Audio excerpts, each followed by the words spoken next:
로마서 6장 1절에서 14절 말씀인데요. 제가 갖고 있는 성경이 좀 쉬운 우리말 성경입니다. 그래서 제가 우리말 성경으로 제가 말씀을 공부를 해드리겠습니다.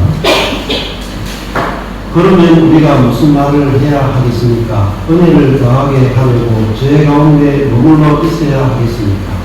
결코 그럴 수 없습니다. 죄에 대해 죽은 우리가 어떻게 죄 가운데 그대로 살겠습니까? 그리스도와 연합해 세례를 받은 우리는 모두 그리스도의 죽으심과 연합해 세례를 받은 줄을 알지 못합니다. 그러므로 우리는 그리스도의 죽으심과 연합해 세례를 받음으로써 그분과 함께 묻혔습니다. 이는 그리스도께서 아버지의 영광으로 인해 죽은 자들 가운데서 살리심을 받은 것처럼 우리도 또한 새 생명 가운데서 살게 하려는 것입니다. 우리가 그리스도의 죽으심과 같은 죽음으로 그분과 연합한 사람이 됐다면 분명히 우리는 그리스도의 부활하심과 같은 부활로 그분과 연합한 사람이 될 것입니다. 우리의 옛사람이 십자가에 못 박힌 것은 죄의 몸이 열해져 우리가 더 이상 죄의 종이 되지 않게 하려는 것임을 압니다. 이는 죽은 사람은 이미 죄에서 벗어났기 때문입니다. 우리가 그리스도와 함께 죽었다면 또한 그분과 함께 살 것을 믿습니다. 우리가 알기로 죽은 사람 가운데서 살리심을 받은 그리스도께서는 다시 죽지 않으시고 죽음이 더 이상 그분을 지배하지 못합니다. 그리스도께서 죽으신 것은 죄에 대해 단번에 죽으신 것이고 그분이 사시는 것은 하나님에 대해 사시는 것입니다. 이와 같이 여러분도 자신을 죄에 대해서는 죽은 자요 하나님께 대해서는 그리스도 예수 안에서 산 자로 여기십시오. 그러므로 여러분의 죽을 몸에서 죄가 왕노릇하지 못하게 해 몸의 정욕에 순종하지 말고 또한 여러분의 지체를 우리의 무기로 죄에게 내주지 말고 오직 죽은 자 가운데서 다시 사신 자처럼 여러분 자신을 하나님께 드리며 여러분의 지체를 의의 무기로 하나님께 드리십시오. 죄가 여러분을 지배하지 못할 것인데 여러분이 율법 아래에 있지 않고 은혜 아래에 있기 때문입니다. 아멘. 반갑습니다. 저는 한국 경산에서 정철권 목사라고 합니다. 남태평양까지 와서 제가 말씀을 전하니까 감회가 아주 새롭고 놀랍습니다. 하나님의 은혜가 얼마나 큰지요. 오늘 로마서 6장 1절에서 14절 말씀을 읽었습니다. 여러분 그리스도인으로 살면서 가장 큰 고민은 무엇입니까? 내가 왜 이렇게 변하지 않는가? 혹은 네가 왜 이렇게 변하지 않는가? 성도가 왜 이렇게 바뀌지 않는가? 제가 여기 와서 한 선교사님한테 질문을 던져봤습니다. 17년 정도 되신 선교사님이신데 선교사님 지금까지 17년 정도 선교 사역 하시면서 가장 힘들었던 게 무엇입니까? 뭐라고 대답하실 것 같습니까? 사람이 안 바뀌네요. 왜 이렇게 사람이 안 바뀔까요? 그런 대답을 하시더라고요. 그래서 사람이 바뀌지 않는 것 때문에 상처를 받고 힘들어하고 번아웃되고 어려워하죠. 아마 가정에서도 가장 힘든 것은 배우자가 내 마음만큼 바뀌지 않는다는 것입니다. 시작은 장대했으나 나중은 미약한 결혼 생활을 보면은 처음에는 사랑이 불타올랐다가 결혼 후에는 점점 사랑이 식어서 이혼으로 가는 경우도 대단히 많습니다. 특히 피지에는 아마 깨어진 가정, 이혼하는 가정이 되게 많다고 제가 이야기를 들었습니다. 왜 그럴까요? 체인지, 변화가 되지 않기 때문이죠. 근데 우리가 아마 이 피지에 있는 분들이 힌두교에 있는 사람도 그 중에 하나님도 신으로 넣어서 믿고 예수님도 신으로 넣어서 믿을 수 있습니다. 여기 계신 이슬람을 믿는 분들도 그 중에 하나님, 예수님 다 믿죠. 또 기독교인들도 하나님, 예수님, 성령님을 다 믿습니다. 피지인들도 또 인도 계통의 분들도 다 하나님을 믿습니다. 하나님을 믿는 것으로 사람은 변하지 않습니다. 왜 그럴까요? 우리가 복음 안에서 말씀하시는 하나님만 계신 게 아니라 하나님, 예수님, 성령님, 삼위로 계시죠. 우리가 하나님, 예수님, 성령님을 알 때 우리 삶에 놀라운 일들이 일어납니다. 하나님은 하늘에 계셨죠. 그러나 예수 그리스도는 하나님이 예수 그리스도 안에 이 땅에 사람의 모습 안으로 오셨죠. 성령님 어떤 분입니까? 성령님이 이제 우리 안에 내주에서 영원히 사시는 분이 바로 성령님이십니다. 그러므로 참 복음은 일반 모든 종교와 가장 중요한 차이점은 예수 그리스도와 성령에 대한 믿음입니다. 우리가 예수 그리스도를 분명히 알고 그리고 성령이 어떤 분인지 알 때 우리 삶은 저절로 변화들이 일어나는 것입니다. 고린도후서 5장 17절에 보면 유명한 말씀이 있습니다. 그런즉 누구든지 그리스도 안에 있으면 새로운 피조물이다 이렇게 말씀하셔요. 그 말은 뭡니까? 새로운 피조물이라는 말은 이전에 존재하지 않았던 그런 사람이라는 것입니다. 그러면은 누구든지 그리스도 안에 있으면 되겠어요. 하나님 안에서가 아니에요. 그리스도 안에 있다는 말과 하나님 안에 있다는 말은 다른 말입니다. 하나님과 우리는 바로 직접적으로 연합이 안 돼요. 근데 예수 그리스도와 우리는 연합이 됩니다. 이게 복음에서 굉장히 중요한 거예요. 여러분, 우리가 예수 그리스도를 믿는다고 그러죠. 빌리브. 근데 빌리브에다가 그냥 빌리브 지저스 하면 되잖아요. 근데 빌리브 인 지저스라고 그러죠. 왜 인이 들어갔을까요? 인이 들어간 이유는 헬라어에 그리스도를 믿는다 그럴 때는 그리스도가 나를 위해서 하신 일을 믿는 것을 말해요. 그러면 예수 그리스도가 우리를 위해서 하신 일이 뭘까요? 우리가 믿음의 출발에서 로마서 말씀을 보면은 그런 말씀이 있죠. 로마서 5장에 보면은 이렇게 돼 있어요. 5장 6절에 보면 우리가 아직 연약할 때 그리스도께서 작정된 시기에 경건하지 않은 사람을 위해서 죽으셨다. 이게 위해서가 헬라어로 피페르고 영어로 말하면 포에 위하여 그리스도께서 우리를 위하여 죽으셨다. 이렇게 돼 있어요. 자, 여기서 말하는 위하여라는 단어가 헬라어로 휘페르라는 단어예요. 근데 이 휘페르는 그리스도께서 우리를 위하여 죽으신 것을 믿는 것을 믿어야 돼요. 근데 이 믿음을 가질 때 우리에게는 구원이라는 것이 이루어져요. 그러면 구원이라고 하는 건 뭐냐면 구원은 우리 안에 존재하는 모든 악으로부터 해방되는 거예요. 그리고 구원이라고 하는 것은 우리 인생에 있는 모든 고난에서 해방되는 건 구원이에요. 그러면 우리 존재 안에 있는 악과 우리 인생에 있는 고난으로부터 하나님께서 우리를 구원시켜주는 거예요. 그러면 우리 삶은 어떨까요? 전제적으로 놀라운 일들이 일어나는 거예요. 환경에도 변화들이 일어나는 거예요. 이걸 구원이라고 합니다. 하나님이 인간을 악과 고난으로부터 구원하는 유일한 길은 바로 예수 그리스도와 우리를 연합시킵니다. 예수 그리스도가 바로 복음의 핵심입니다. 그러면 예수 그리스도께서 우리를 위하여 죽으셨다 하는 것은 무슨 의미가 있을까요? 예수 그리스도께서 우리를 위하여 죽었다고 하는 것은 이런 의미가 있습니다. 오늘 말씀을 보면은 6장 10절을 보면 그렇죠. 그리스도께서 죽으신 것은 죄에 대해 단번에 죽으신 것이에요. 죄에 대해서 단번에 죽었다. 딱 한 번 죽었다. 뭐에 대해서 죽었습니까? 죄에 대하여 죽었습니다. 여기서 말하는 죄는 뭐냐? 여기서 말하는 죄는 우리가 짓는 어떤 자범죄, 내가 행위로 짓고 마음으로 짓는 자범죄 수준이 아니에요. 이 죄는 아담이 지었던 죄를 말합니다. 아담이 선악과를 먹음으로 하나님과 분리되어서 나의 인간 스스로의 자원으로 살 수 있다고 생각해서 하나님을 떠난 죄를 말해요.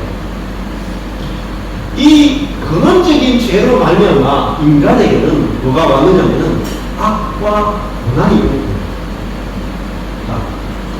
여러분, 죄는 크게 두 가지가 있습니다. 아담과 하와가 지었던 걸 원죄라고 부르요. 그게 근원적인 죄예요. 이 근원적인 죄에서 뭐가 발생하냐면은 죄들이 발생합니다.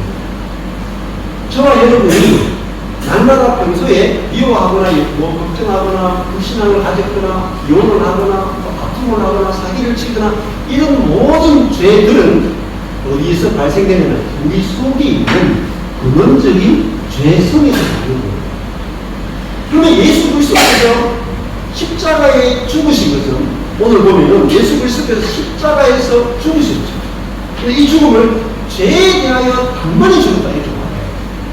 그 말은 무슨 말이냐면 예수님은 인간이 지었던 모든 죄들을 죄 사하기 위해서 죽으신 것이 맞죠? 그죠? 죄사함을 믿으시.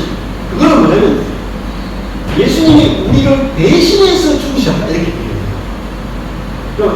예수님 십자가 달려 죽으실 때 예수님이 우리를 대신해서 죄값을 치르고 죽으신 걸 믿으시죠? 네. 두 번째가 중요해요.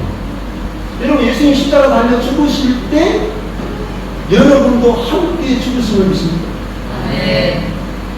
이 두 번째가 너무 중요해요. 자, 이것이 로마서에 지금 말하는 거예요. 여러분, 우리가 예수님이 우리를 대신해서 십자가에 죽으실 때 우리가 지었던 모든 죄를 용서해 주시는 것으로는 우리 삶은 변화되지 않습니다. 왜 그럴까요? 우리에게 뭐가 남아있어요? 죄성이 남아있기 때문에. 그래서 용서는 받았는데 다시 죄를 짓죠. 마치 돼지가 깨끗하게 씻어보면 깨끗하죠. 근데 다시 어디로 갑니까? 진흙탕에 들어가죠. 똑같은 거예요. 그런데 다시 진흙탕으로 들어가지 않으려면은 돼지의 그 더러운 습성을 용서해 주는 것으로 되는 게 아니고 돼지가 사람 되는 거예요. 이게 뭐냐? 이게 부활생.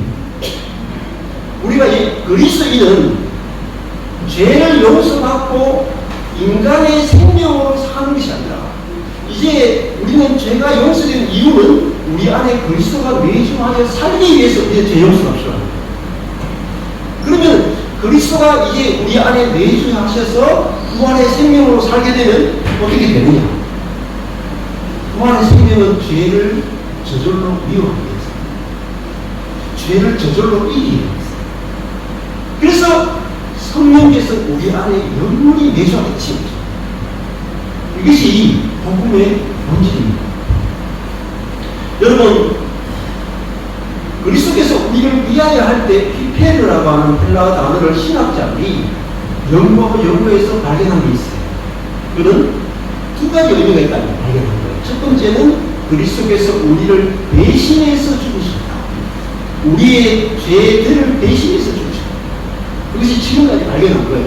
근데 두 번째 의미를 발견한 건 뭐냐면은 우리를 포함하여 죽으셨다.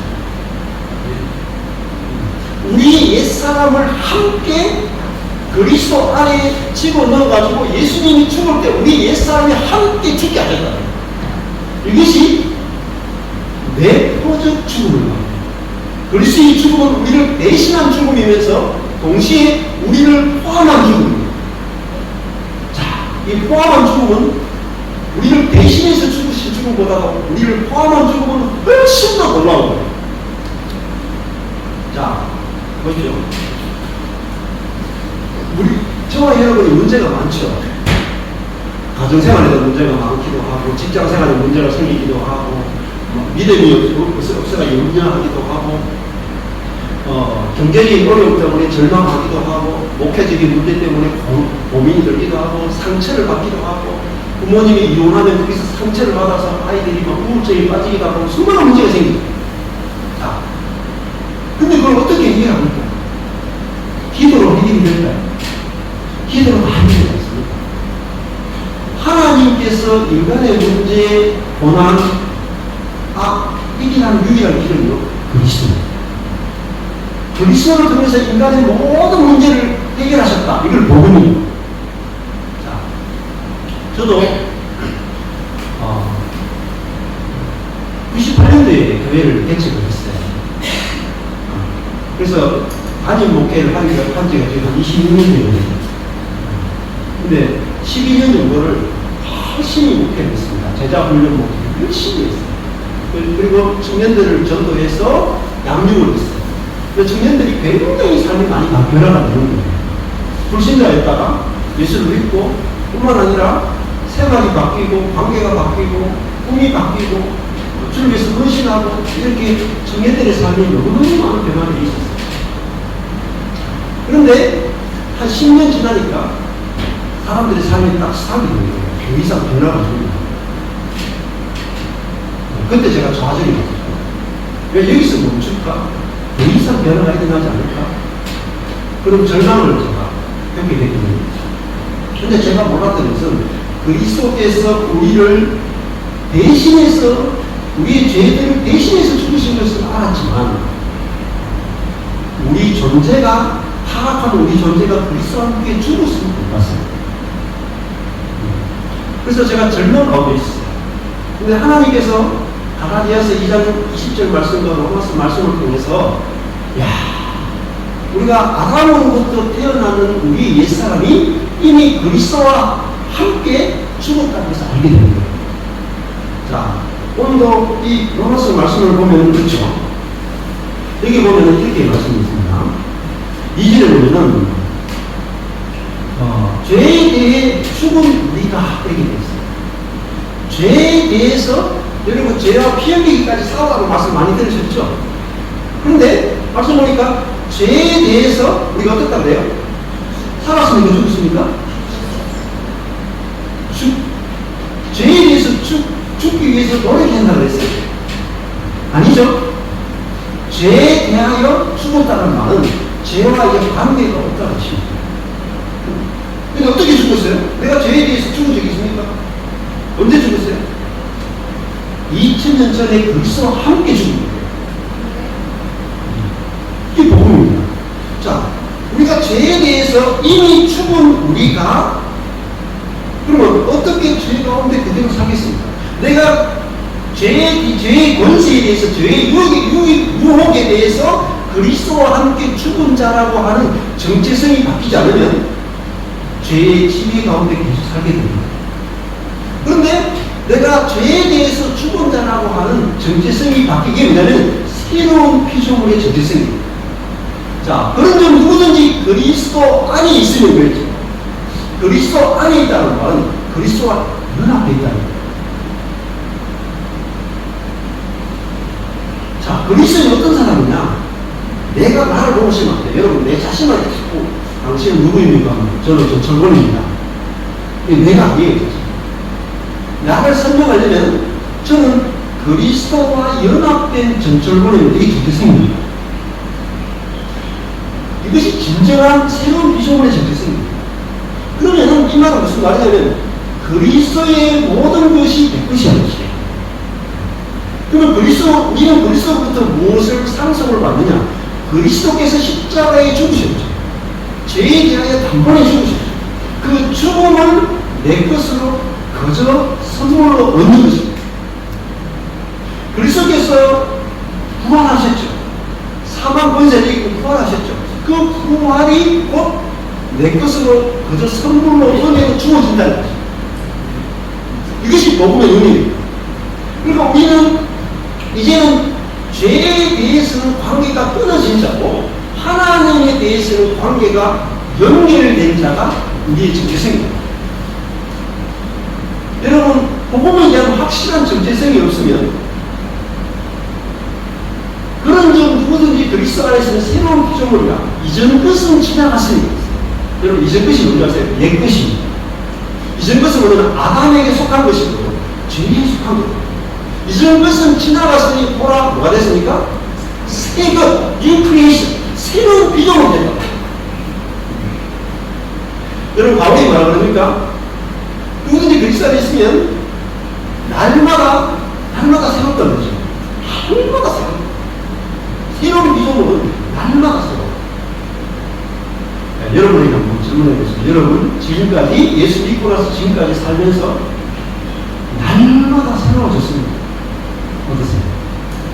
내 자신을 보니까 어제 다르고 오늘 다르네. 사라지겠네. 날마다 새롭습니다.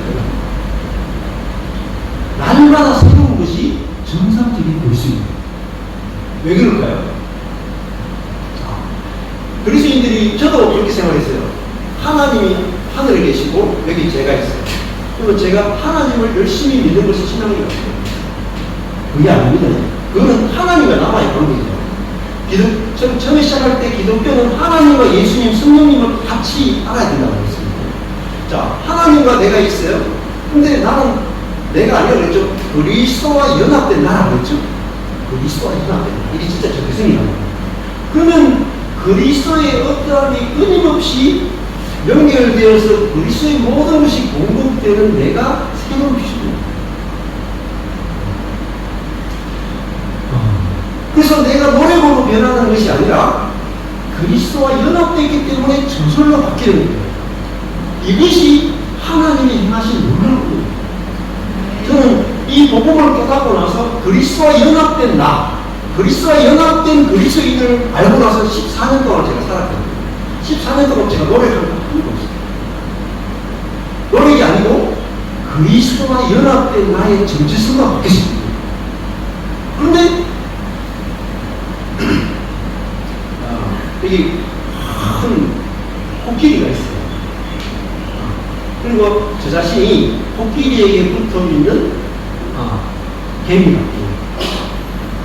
그리고 생각해 보세요. 코끼리가 있고 개미가 있어요. 근데 개미가 코끼리가 다 붙어 있어요. 이게 연합이 비슷해요. 그러면 개미는 가만히 있어요. 가만히 있는데 코끼리가 한 발짝 탁 들이면 어때요? 개미는 가만히 있는데 코끼리가 한 발짝 들이면 벌써 자기는 가만히 있는데 코끼리가 디뎠기 때문에 이렇게 가는 거죠. 맞죠? 그게 연합의 비밀이에요.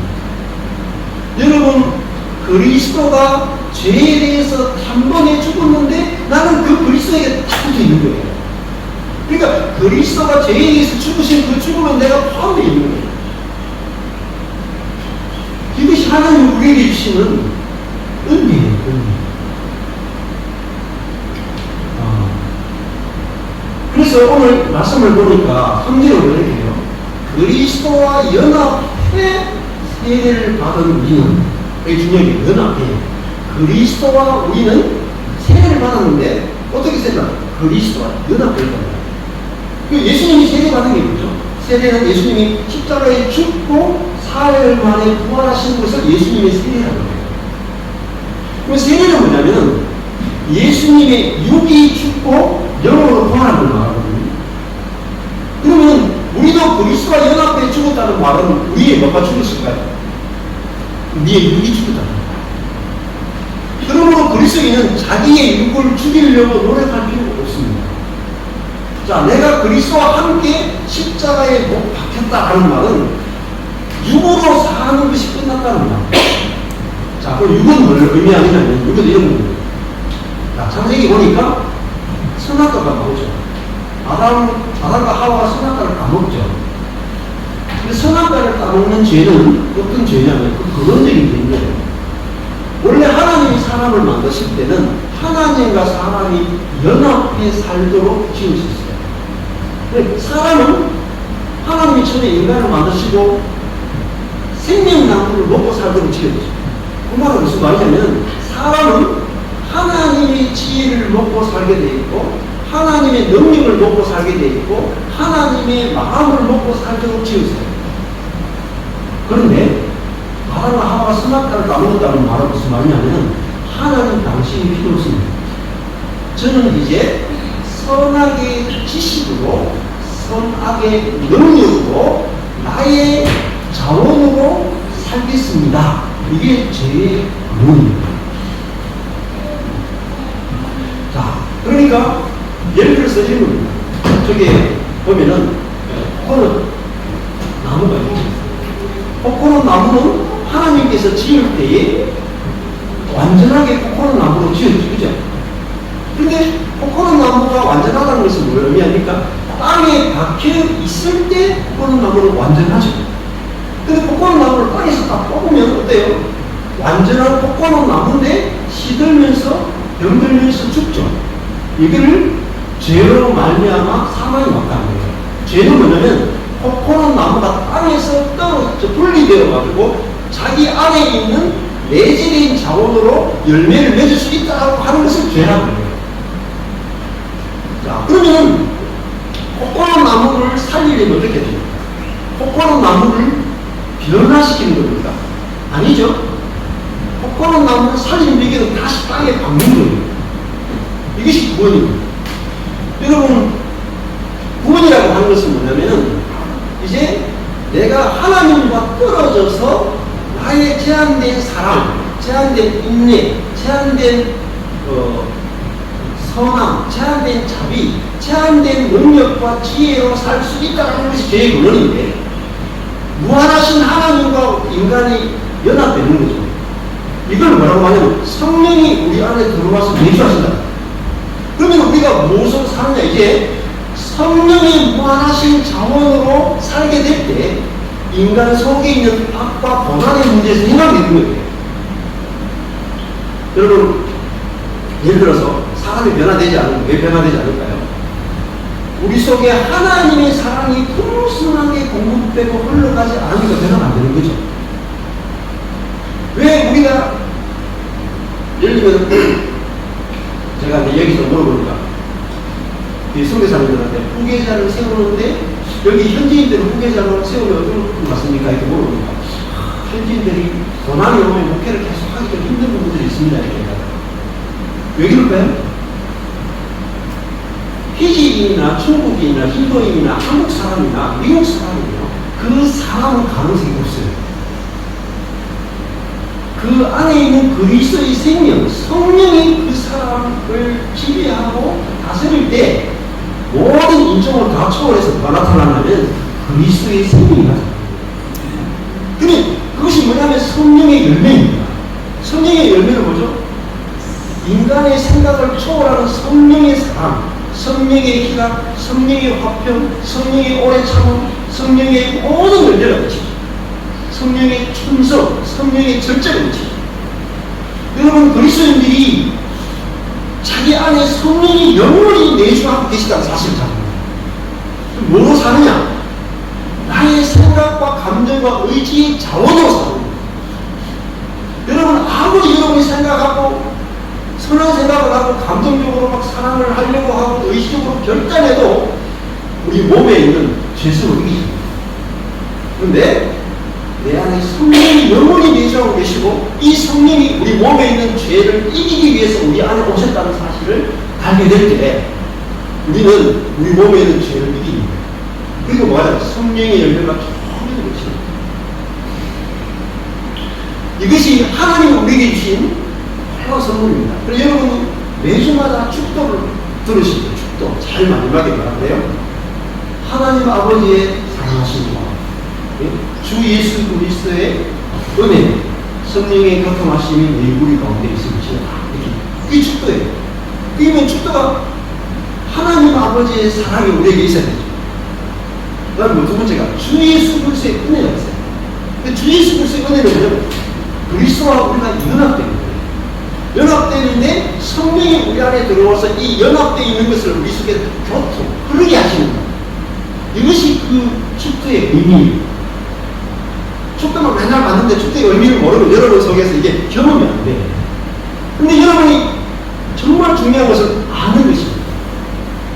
저도 복음을 정확하게 몰랐어요. 근데 저에게 하나님께서 복음을 정확하게 알려주신 이후부터 저의 삶은 이전과 이후로 같을 수가 없어요. 그러니까 그래도 누구든지 그리스도 안에 있으면 새로운 피조물이다. 이전 것은 지나갔으니까 새 것이 되었다. 근데 이전 것과 이전과 이후가 완전히 다른 삶을 살게 됩니다. 자, 오늘 여기도 보니까 이런 말씀이죠. 3절에 보면 그리스도와 연합해 세례를 받은 우리는 모두 그리스도의 죽으심과 연합해 세례를 받은 줄을 뭐라 그래요? 알지 못합니다. 여러분, 복음을 아는 게 일lum입니다. 복음을 정확하게 복음을 정확하게 아는 것이 참 중요해요. 그 다음에 밑에도 보면 이런 말씀이 있습니다. 9절에 보면 우리의 옛사람이 십자가에 못 박혔다는 말, 옛사람이 죽었다는 말. 그것은 죄의 몸이 말이죠. 그러니까 우리 몸 안에 뭐가 있냐면 죄성이 들어있어요. 정욕과 죄성이 들어있어요. 근데 그것을 우리가 그리스도와 함께 이미 십자가를 통해 죽었다는 거예요. 자, 우리가 더 이상 죄의 종이 되지 않게 하려는 것임을 압니다.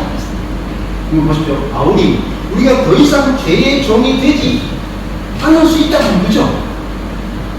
우리가 더 이상 죄의 종이 되지 않을 수 있다는 거잖아요. 근데 어떻게 그게 가능해요?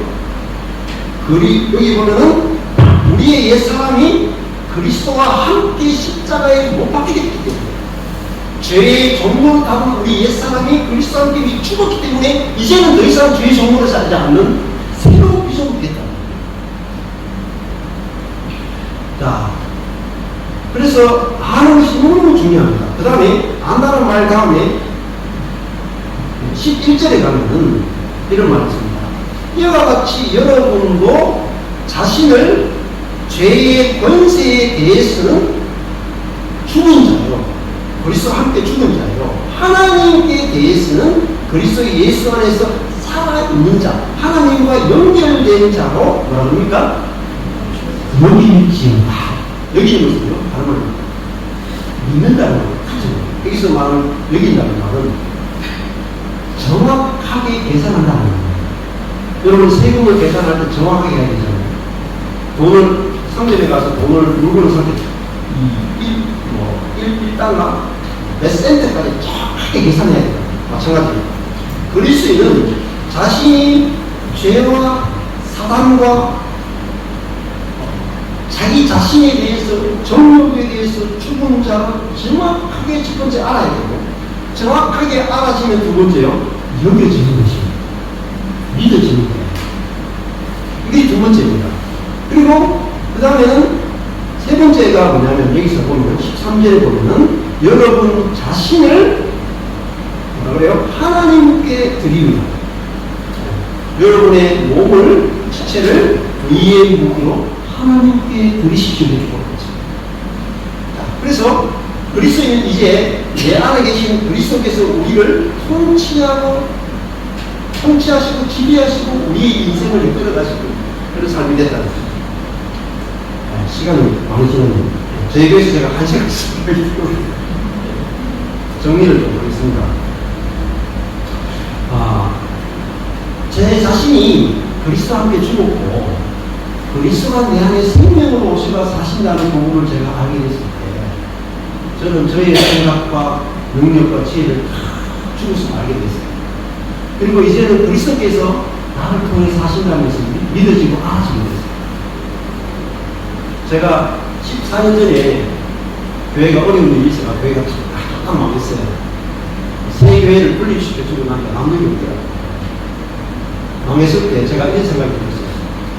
내 인생이 그때 미국을 한 번도 못 가고 있을 때 내가 대서양을 건너서 미국에 한 번도 못 가고 그때 남태평양 텔레비전에 나오면 피지선도 나오고 뉴질랜드 나오는데 거기도 한 번 못 가고 내 인생이 끝나는가 이렇게 생각했었어. 14년 전에 완전히 망했거든요. 그때 30년이었다가 보내주고 남는 게 없어요. 그런데 그렇게 생각했는데 내가 죽었으니까 이제는 그리스도께서 내 안에 생명을 오신 그리스도께서 나와 교회를 어떻게 이끄시는가 보자 하고 안식 가운데 소망 가운데 이게 됐어요. 그리고 14년이 지나서 오늘 제가 여기 지금 한 달째 나와 있거든요. 한 달째 나와 있어요. 이제 호주 멜버른에 갔다가 뉴질랜드 북섬 남섬 갔다가 피지에 와가지고 지금 한 달째 거의 여기 지내고 있거든요. 6년 전에는 제가 이성일 목사님 있는 집에 뉴욕에 갔다가 이런 일이 어떻게 벌어집니까? 제가 노력한 게 하나도 없어요. 내 옛사람이 죽었고 내 자아가 죽고 그리스도가 나를 통해 사시는구나. 그리스도께서 어떻게 놀라운 삶을 살게 하시는가 보자 하니까 지금도 저는 자원이 없어요. 저희 교회에 사람이 많아요. 그런데 미국 갔다 오고 호주 갔다 오고 뉴질랜드 갔다 오고 이렇게 시간이 왜 그렇습니까? 내가 죽고 그리스도가 사는 삶은요, 하나님이 내 안에 오셔서 하나님이 무한한 자원으로 살게 된다. 자원의 결핍에서 해방된다. 마음의 결핍에서도 해방되고요, 사랑의 결핍에서도 해방되고요, 충성의 결핍에서도 해방되고요, 다른 사람을 받아낼 수 있는 마음의 부족함에서도 해방되고요. 그리스도의 모든 풍성하게 우리가 참여해야. 여러분, 제가 이 복음을 깨닫고 제일 안타까운 것은 사람들이 자기의 자원으로 살다가 죽는다. 자기의 제한된 자원으로 살다가 죽는 것은요, 여전히 죄 가운데 죽는 것과 똑같아요. 우리는 그리스도께서 내 안에 오시고 성령께서 우리 안에 내주하심으로 말미암아 성령이 무한한 자원으로 살도록, 사랑으로 살도록, 인내로 살도록, 충성으로 살도록 우리를 새롭게 만드십니다. 그래서 한 사람의 바울이 새로운 기종으로 되니까 유럽과 아시아가 전체가 복음화가 됐어요. 여러분, 이 남태평양 이 교회가 한 사람이 내가 죽고 그리스도가 사는 존재를 발견하게 되고 믿게 됩니다. 여러분, 한 사람으로 해서 남태평양 전체가 이것이 그리스도께서 우리를 통해 사시면서 저는 이 복음을 전하는 것이 저희 미션이죠. 한 사람을 통해서 한 나라가 돌아오셨어요. 바울을 한 사람을 통해서 그런 일이 일어나는 것처럼 이런 일들이 이 교회에도 주님의 은혜가 일어날 수 있는 축복합니다. 네. 기도. 하나님 아버지 감사합니다. 문제만 우리가 이미 그리스도께 끝났고 이제는 그리스도께서 우리의 생명이 되어서 살고 계심을 위해서 감사합니다. 이 복음을 형제자매들 속에 깊이 알려지고 믿어져서 정말 그리스도의 생명으로 풍성한 삶을 누리고 이 생명이 남태평양 전체에 온 세계에 전도될 수 있도록 강한 은혜를 베풀어 주옵소서. 예수님 이름으로 기도했습니다. 아멘.